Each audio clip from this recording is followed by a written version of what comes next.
All right, y'all. So a lot of y'all know by the content that I've produced and some of the things that I've done, I'm a big fix it and flip it guy. We got a cool project for you. Let me show you what we're working with.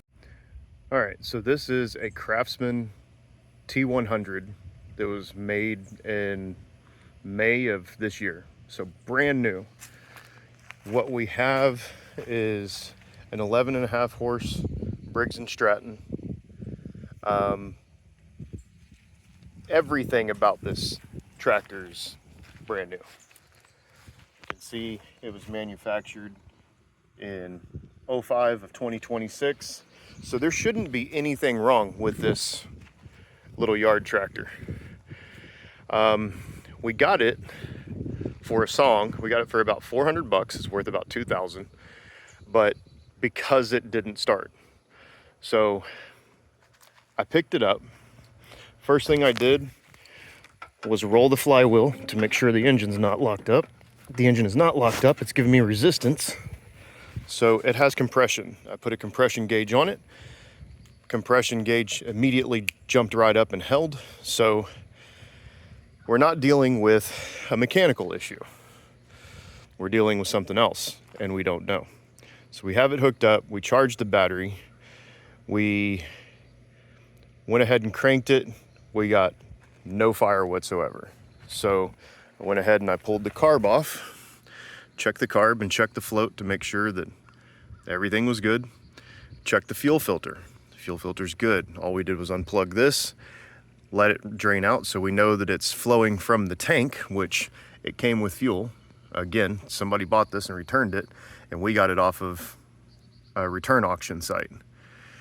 So it has fuel, for which, thank the previous owner for that.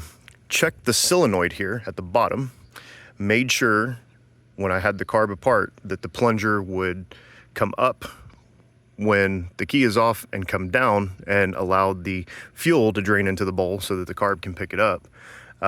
Surprisingly, I have a Briggs & Stratton, an 11.5 horse high output motor on my log splitter, and it uses a vacuum fuel pump. This does not, because it's a gravity feed system. So made sure it's getting fuel, cool. Made sure that it's getting air, cool. We did have some lines when I got this thing. This line was disconnected, and the PCV, or the crankcase vent line, you can barely see it back in here, but there's a line that goes to the side of the intake. Those were both disconnected. The linkage here was bent and in a bind. So we fixed that and straightened that out. Now everything moves good, but we still have a crank with a no start. So if you don't know, if you look on the valve cover of a Briggs & Stratton motor, it gives you all of the information you need. If the stickers, get over here on the other side, if the stickers are unable to be read, or they're missing or damaged, you can always come back and look at that stamped information right there on the valve cover for a Briggs & Stratton motor and get all the information you need. So I went back on the internet and I said, okay, what's going to cause a no start? And, it says, fuel, air, or spark. Pretty much the standard procedure for most internal combustion engines. So I thought to myself, because it's brand new, there's absolutely no way that this thing is not going to have spark. But we started checking. So we got in here, we pulled that plug right there. It's a brand new Champion plug.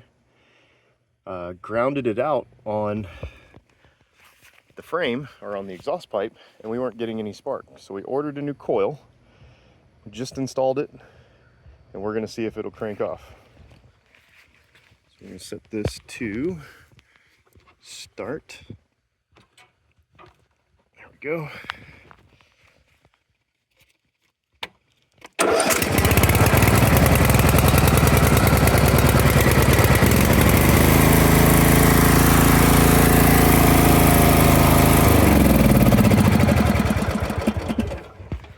All right, guys,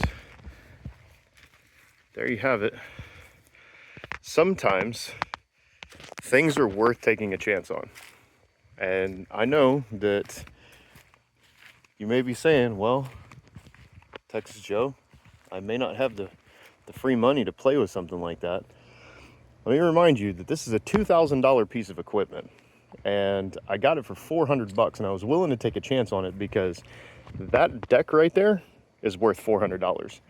That motor, if everything else was shot, that motor from Briggs & Stratton is like an $800–900 motor. So I figured for 400 bucks, we could probably part it out and get our money back. But on this one, I think we won today, Pop. What do you think? We won. We won. One for our score. So that's our $400 mower that we got off of auction because it didn't start. So, all right, guys. Looking forward to seeing you guys on the next one. Just wanted to give y'all some signs of life and let you know that I am alive. It's been a while since I posted any content, but you know, we are alive and we're getting through it. So, all right. I hope you guys found this piece of content helpful. I hope that you guys enjoy the content. And real quick, before I close, I just wanted to give you guys my procedure, right? So have a no start on a mower. First things first, make sure that the flywheel turns and that it's getting compression. If it doesn't give you a lot of resistance with the hand, just turning that flywheel, I'll show you what I'm talking about.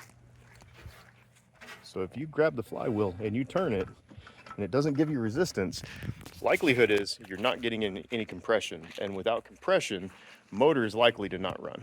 So if it feels weak, put a compression gauge on it. If you got good compression, move on to the next step. Check and clean the fuel system. If the fuel system is not working properly, 9 times out of 10, that's probably the reason. Or if you have a non-start on a mower, it's usually fuel related. In this case, again, it was ignition related, but fuel. Next, air. Make sure you got air. And then lastly, make sure that you have spark. If you don't have spark, none of this is going to work. So, all right, guys, we will catch you on the next one and hope you guys enjoy the content. If you have any questions, hit me in the comments below and I will do my best to answer them for you as quick as I can. All right, bye, guys.